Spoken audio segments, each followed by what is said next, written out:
ಇತ್ತೀಚೆಗೆ ರೈಲಿನಲ್ಲಿ ನಾಯಿ ಮಾಂಸ ಬರ್ತಾ ಇದೆ ಅಂತೇಳಿ ಪುನೀತ್ ಕೆರೆಹಳ್ಳಿ ರೈಲ್ವೆ ಸ್ಟೇಷನ್ ಬಳಿ ಹೋಗಿ ಪ್ರತಿಭಟನೆಯನ್ನ ಮಾಡಿ ಅರೆಸ್ಟ್ ಆಗಿದ್ರು. ಅವತ್ತು ರೌಂಡ್ಸ್ನಲ್ಲಿದ್ದ ಎಸಿಪಿ ಚಂದನ್ ಠಾಣೆಯಲ್ಲಿ ಪುನೀತ್ ಕೆರೆಹಳ್ಳಿಯನ್ನ ನಗ್ನ ಮಾಡಿ ಹಲ್ಲೆ ಮಾಡಿದ್ದಾರೆ ಅಂತ ಆರೋಪ ಕೂಡ ಕೇಳಿಬಂದಿತ್ತು. ಇದೇ ಆರೋಪದಿಂದ ಪ್ರತಾಪ್ ಸಿಂಹ ಎಸಿಪಿಗೆ ನಮ್ಮ ಕಚೇರಿಗೆ ಬರ್ತಾ ಇದ್ದೀನಿ, ನೀವು ಇರಬೇಕು ಅಂತ ಚಾಲೆಂಜ್ ಹಾಕಿದ್ರು. ಸದ್ಯ ಚಾಲೆಂಜ್ ಸ್ವೀಕರಿಸಿದ ಎಸಿಪಿ ರಜೆಯಲ್ಲಿದ್ರು, ಕೆಲಸಕ್ಕೆ ಹಾಜರಾಗಿ ಟಕ್ಕರ್ ಕೊಟ್ಟಿದ್ದಾರೆ.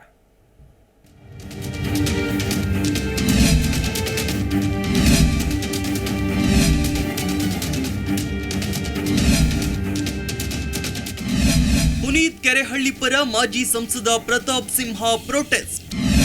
ಎಸಿಪಿ ವಿರುದ್ಧ ಠಾಣೆ ಮುಂದೆ ಹಿಂದೂ ಕಾರ್ಯಕರ್ತರ ಪ್ರತಿಭಟನೆ.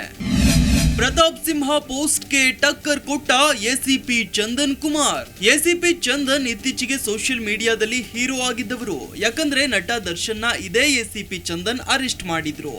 ಈ ಎಸಿಪಿ ವಿರುದ್ಧ ಈಗ ಒಂದು ಆರೋಪ ಬಂದಿದೆ. ಇತ್ತೀಚೆಗೆ ನಾಯಿ ಮಾಂಸ ಬರ್ತಾ ಇದೆಯಂತ ಪುನೀತ್ ಕೆರೆಹಳ್ಳಿ ರೈಲ್ವೆ ಸ್ಟೇಷನ್ ಬಳಿ ಪ್ರತಿಭಟನೆ ಮಾಡಿದ್ದ. ಈ ವೇಳೆ ಬಂಧನ ಮಾಡಿದ್ದು ಎಸಿಪಿ ಚಂದನ್ ನಗ್ನ ಮಾಡಿ ಹಲ್ಲೆ ಮಾಡಿದ್ದು. ಅಷ್ಟೇ ಅಲ್ಲದೆ ವಿಡಿಯೋ ಮಾಡಿಕೊಂಡು ವೈರಲ್ ಮಾಡ್ತೀನಿ ಅಂದ್ರು ಅಂತ ಖುದ್ದು ಕೆರೆಹಳ್ಳಿನೇ ಹೇಳಿದ್ದ. ನಾನು ಅವತ್ತು ಅಲ್ಲಿಗೆ ಬಂದಾಗ ಅದು ಇಲ್ಲಿಗಲ್ ಅಲ್ಲಿಗೆ ಬರ್ತಿದೆ ಅಂತ ಹೇಳಿ ಮಾಹಿತಿ ಇತ್ತು. ಮತ್ತೆ ಅದಕ್ಕೆ ಅದು ಬೇರೆ ಅಂದ್ರೆ ಕಲಬೆರಕೆ ಮಾಂಸ ಇದೆ ಅಂತ ನಮಗೆ ಮಾಹಿತಿ ಇತ್ತು. ನಾವು ಬಂದಾದ್ಮೇಲೆ ಹೊಯ್ಸಳದವ್ರಿಗೆ ಸರ್ ಇದನ್ನ ಸೀಸ್ ಮಾಡ್ಕೊಳ್ಳಿ ಅಂತ ಕೇಳಿದಾಗ ನಾವು ಮಾಡೋದಕ್ಕಾಗೋದಿಲ್ಲಪ್ಪ 112 ಫೋನ್ ಮಾಡಿ ಅಂತ ಹೇಳಿದ್ರು. ನಾವು 112 ಫೋನ್ ಮಾಡಿದೀವಿ. 112 ಪೊಲೀಸ್ನವ್ರು ಬಂದಿದ್ದಾರೆ. ಅಲ್ಲಿ ಆ ಪ್ರಕ್ರಿಯೆ ನಡೀತಾ ಇರಬೇಕಾದ್ರೆ ಅಬ್ದುಲ್ ರಜಾಕ್ ಏಕಾಏಕಿ ಒಂದು 5-6 ಜನನ ಕರ್ಕೊಂಡು ಅಸೆಂಬ್ಲಿ ಆಗ್ತಾರೆ. ಅಲ್ಲಿವರೆಗೂ ಯಾವ ತೊಂದರೆಯೂ ಆಗಿರ್ಲಿಲ್ಲ, ಗಲಾಟೆಯೂ ಆಗಿರ್ಲಿಲ್ಲ. ಫುಡ್ ಇನ್ಸ್ಪೆಕ್ಟರ್ ಬಂದು ಅದೆಲ್ಲ ತಗೊಂಡೋದ್ರು.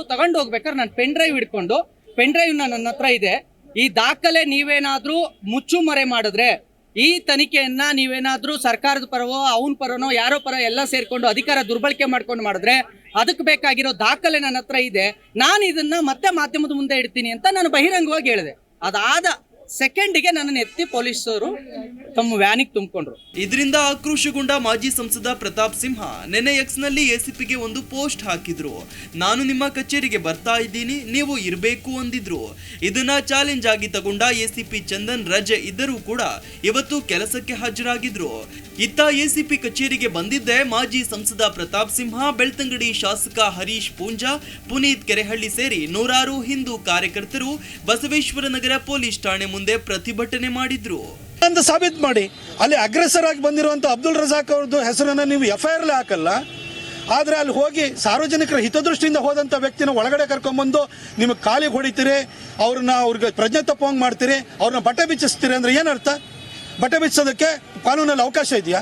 ಅಥವಾ ಇಲ್ಲಿ ಪೊಲೀಸ್ ಇಲಾಖೆನಲ್ಲಿ ಯಾರಾದ್ರೂ ಕೂಡ ಇಲ್ಲಿ ಯಾರಾದ್ರೂ ಸಲಿಂಗಕಾಮಿಗಳಿದಾರ ಹಿಂಗೆ ಒಂದು ಬಟ್ಟೆ ಬಿಚ್ಚಕ್ಕೆ? ಏನಕ್ಕೋಸ್ಕರ ಬಟ್ಟೆ ಬಿಚ್ಚರು ಎಸಿಪಿ ಚಂದನ್? ಇನ್ನು ಇದೇ ವೇಳೆ ಮಾತನಾಡಿದ ಪುನೀತ್ ಕೆರೆಹಳ್ಳಿ ಎಸಿಪಿ ಚಂದನ್ ಮೇಲೆ ಹಲ್ಲೆ ಆರೋಪ ಮಾಡಿದ್ರು. ಠಾಣೆಗೆ ನನ್ನ ಎಳೆದೊಯ್ದು ಒಂದು ಕೋಣಿಯಲ್ಲಿ ಹಾಕಿದ್ರು. ಆಗ ಎಸಿಪಿ ಚಂದನ್ ಬಂದು ನನ್ನನ್ನ ಯಾಕೆ ಮಲಗಿಸಿದ್ದಾರೆ ಅಂತ ಸಿಬ್ಬಂದಿನ ಕೇಳಿ ಲಾಠಿಯಿಂದ ಹಲ್ಲೆ ನಡೆಸಿದ್ರು. ನನ್ನ ಬಟ್ಟೆ ಬಿಚ್ಚಿಸಿ ಸಂಪೂರ್ಣವಾಗಿ ಬೆತ್ತಲು ಮಾಡಿ ಈ ವಿಚಾರವನ್ನ ಮಾಧ್ಯಮದ ಮುಂದೆ ಹೇಳಿಕೊಂಡ್ರೆ ನಿನ್ನ ಮರ್ಯಾದೆ ಹೋಗುತ್ತೆ ಅಂತ ಧಮಕಿ ಹಾಕಿದ್ರು. ಇದೇ ಕಾರಣಕ್ಕೆ ನಾನು ಕಮಿಷನರ್ಗೆ ದೂರು ನೀಡಿದ್ದೇನೆ ಎಂದಿದ್ದಾರೆ. ನನ್ನನ್ನು ಸೀದಾ ಕಾಟನ್ಪೇಟೆ ಪೊಲೀಸ್ ಸ್ಟೇಷನ್ಗೆ ಕರ್ಕೊಂಡೋಗಿ ನನ್ನ ಕೈಲಿ ಕಾಲು ಮರ ಹಿಡ್ದಂಗಾಗಿತ್ತು, ಎಡಗಾಲು ಸಂಪೂರ್ಣವಾಗಿ ವಾಕ್ ಮಾಡೋಕೆ ಆಗ್ತಿರ್ಲಿಲ್ಲ. ಸರ್ ನನ್ನ ಕೈಲಿ ನಡೆಯೋಕೆ ಆಗ್ತಿಲ್ಲ ಅಂತ ಅಂದೆ. ನಾಟಕ ಆಡಬೇಡ ಸೂ ಮಗನೆ ಅಂತ ಹೇಳಿ ಇಳಿದು ನನ್ನ ಎಳ್ಕೊಂಡು ಹೋಗಿದ್ದು ಸರ್. ಲಿಟ್ರಲಿ ನನ್ನ ಎಳ್ಕೊಂಡು ಹೋಗಿದ್ದಾರೆ, ಕರ್ಕೊಂಡಲ್ಲ, ಎಳ್ಕೊಂಡೋಗಿ ಲೆಫ್ಟ್ ಸೈಡಲ್ಲಿ ರೈಟ್ ಸೈಡಿಗೆ ಪಕ್ಕಕ್ಕೆ ಒಂದು ಕೋಣೆ ಇದೆ, ಅದ್ರೊಳಗೆ ಅದನ್ನ ಹಾಕೊಂಡು ಎದ್ದೋಳು ಮೇಲೆ ಅಂದರು. ಸರ್ ನನ್ನ ಕಾಲು ಮರಗಟ್ಟಿದೆ, ಮಳೇಲಿ ನೆಂದಿದ್ದೆ, ಕಾಲು ಹಿಡ್ಕೊಳ್ಳುತ್ತಲ್ಲ ಆ ರೀತಿ ಹಿಡ್ಕೊಂಡು ಮರಗಟ್ಟಿದೆ. ಇದು ನನ್ನ ಕಾಲಿಗೆ ಮೊದಲೇ ನರ ಏಟಾಗಿದೆ, ಅದು ಫ್ರ್ಯಾಕ್ಚರ್ ಆಗಿದೆ, ಹಾಗಾಗಿ ನಿಂತ್ಕೊಳ್ಳೋಕೆ ಆಗ್ತಿಲ್ಲ ಸರ್ ಅಂತ ಅಂದೆ. ನಾನು ರಾಘವೇಂದ್ರ ಸ್ವಾಮಿಗಳಿಗೆ 3 ದಿನದಿಂದ ನಾನು ವ್ರತದಲ್ಲಿದ್ದೆ, ನನ್ನದು ಅಸ್ವಸ್ಥರಾಗಿದ್ದೀನಿ, ನನಗೆ ಆಗ್ತಿಲ್ಲ ನಿಂತ್ಕೊಳ್ಳೋಕೆ ಅಂತ ಹೇಳಿದ್ರೆ ನನ್ನನ್ನು ಸಂಪೂರ್ಣವಾಗಿ ನನಗೆ ಅಲ್ಲಿ ಅವಾಚ್ಯ ಶಬ್ದಗಳಿಂದ ಬೈದಿದ್ದಲ್ದೆ, ಬಹಳ ಕೆಟ್ಟ ಶಬ್ದದಲ್ಲಿ ಬೈದಿದ್ದಲ್ದೆ ಟಾರ್ಚರ್ ಮಾಡೋಕೆ ಶುರು ಮಾಡಿದ್ರು. ಅದಾದಮೇಲೆ ಎಸಿಪಿ ಚಂದನ್ ಅವರು ಬರ್ತಾರೆ. ಎಸಿಪಿ ಚಂದನ್ ಅವರು ಬಂದು ಏನ್ರಿ ಅವನನ್ನು ಮಲಗಿಸಿದ್ದೀರಾ, ಬೋಳಿ ಮಗನ ಎಬ್ರಿಸ್ರಿ ಅಂತಾರೆ. ಇವರೆಲ್ಲರೂ ಸರ್ ಪುನೀತ್ ಸರ್ ಎದಳಿ ಸರ್, ಪುನೀತ್ ಸರ್ ಎದಳಿ ಸರ್ ಅಂದರೆ ಏನ್ರಿ ಅವನೊಂದು ಸರ್ ಅಂದ್ಕೊಂಡು ಅವನಿಗೇನ್ರಿ ನೀವು ಇದು ಮಾಡೋದು, ಎದ್ನಿಲ್ಸ್ರಿ ಆ ಬೋಳಿ ಮಗನ ಅಂತ ಹೇಳ್ಬಿಟ್ಟು ಎದಳ್ರಿ ಅಂತಾರೆ. ನಾನು ಎದಳಕ್ಕೆ ಆಗ್ತಿಲ್ಲ ಅಂತ ಅಂದಾಗ ನನಗೆ ಗೊತ್ತು ಹೆಂಗೆ ಎದುರಿಸೋದು ಅಂತೇಳಿ ಲಾಠಿ ತೊಗೊಂಡು ನನಗೆ 8 ಏಟುಗಳನ್ನು ಹೊಡಿತಾರೆ ಸರ್. 8 ಏಟುಗಳನ್ನು ಹೊಡಿತಾರೆ. ಅದಾದಮೇಲೂ ಕೂಡ ನನಗೆ ಎದಳಕ್ಕಾಗಲೇ ಇಲ್ಲ.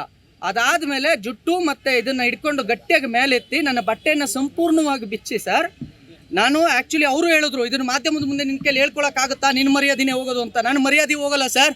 ನಾನು ಒಬ್ಬ ಹಿಂದೂ ಕಾರ್ಯಕರ್ತನಿದ್ದೀನಿ. ಇದು ನನ್ನ ಒಬ್ಬನ ಮೇಲಲ್ಲ, ಯಾವ ಹಿಂದೂ ಕಾರ್ಯಕರ್ತರ ಮೇಲೆ ಆಗಿದೆಯೋ ಅವರು ಬಹಿರಂಗವಾಗಿ ಹೇಳ್ಕೊಳ್ಳೋದಕ್ಕೆ ಭಯ ಪಡ್ತಿದ್ದಾರೆ ಮರ್ಯಾದೆ ಹೋಗುತ್ತೆ ಅಂತ. ಖಂಡಿತವಾಗಿಯೂ ನಮ್ಮ ಮರ್ಯಾದೆ ಹೋಗೋದಿಲ್ಲ. ಅವರು ಪೊಲೀಸು, ಅವರಿಗೆ ಹಕ್ಕಿದೆ. ನಾವಲ್ಲಿ ಏನೂ ಮಾಡೋಕ್ಕಾಗದಂತ ನಿಸ್ಸಹಾಯಕರಾಗಿದ್ದೀವಿ ಹೋರಾಟಗಾರರು. ನನ್ನ ಸಂಪೂರ್ಣ ಬಟ್ಟೆ ಬಿಚ್ಚಿ ಸರ್, ಒಂದು ನಿಮಿಷ, ನನ್ನ ಸಂಪೂರ್ಣ ಬಟ್ಟೆ ಬಿಚ್ಚಿ ಅಂಡರ್ವೇರ್ ಕೂಡ ಬಿಚ್ಚಿದ್ದಾರೆ ಸರ್. ಪೂರ್ತಿ ನಗ್ನವಾಗಿ ಮಾಡಿದ್ದಾರೆ. 30 ನಿಮಿಷಗಳವರೆಗೂ ನಾನು ನಗ್ನವಾಗೇ ಇದ್ದೀನಿ. ಅದಾದ್ಮೇಲೆ ಬಟ್ಟೆ ಹಾಕು ಅಂತ ಹೇಳಿದ್ರು. ನಾನು ಹಾಕೊಳ್ಳಲ್ಲ ಸರ್ ಅಂದೆ. ಅವರೇ ನನಗೆ ಬಟ್ಟೆ ಹಾಕಿ, ಕೊನೆಗೆ ಅವರೇ ನನಗೆ ಬಟ್ಟೆ ಹಾಕಿ ನಾನು ಸಂಪೂರ್ಣ ಅಸ್ವಸ್ಥ ಆದ್ಮೇಲೆ ಸರ್, ಪೆನ್ ಡ್ರೈವ್ ಅಲ್ಲಿ ಆ ಮಾಂಸ ಎಲ್ಲಿಂದ ಬರ್ತಾ ಇತ್ತು, ಹೇಗೆ ಬರ್ತಾ ಇತ್ತು, ಅದು ಹೇಗೆ ಇಲ್ಲಿಗಲ್ ಅನ್ನೋ ಸಂಪೂರ್ಣ ಮಾಹಿತಿ ಇತ್ತು. ಅದು ಚಂದನ್ ಸರ್ ಹತ್ರ ಇದೆ. ಒಟ್ನಲ್ಲಿ ಇವತ್ತು ಬಸವೇಶ್ವರ ನಗರ ಠಾಣೆ ಬಳಿ ಹೈ ಡ್ರಾಮಾನೇ ನಡೆಯಿತು. ಇತ್ತ ಎಸಿಪಿ ಕೂಡ ಕರ್ತವ್ಯಕ್ಕೆ ಹಾಜರಾಗಿದ್ದು ಪ್ರತಾಪ್ ಸಿಂಹ ಪೋಸ್ಟ್ಗೆ ಟಕ್ಕರ್ ನೀಡಿದ್ದಾರೆ. ವಿಶ್ವನಾಥ್ ಹರಿಹರ, ಜಿ ಕನ್ನಡ ನ್ಯೂಸ್, ಬೆಂಗಳೂರು.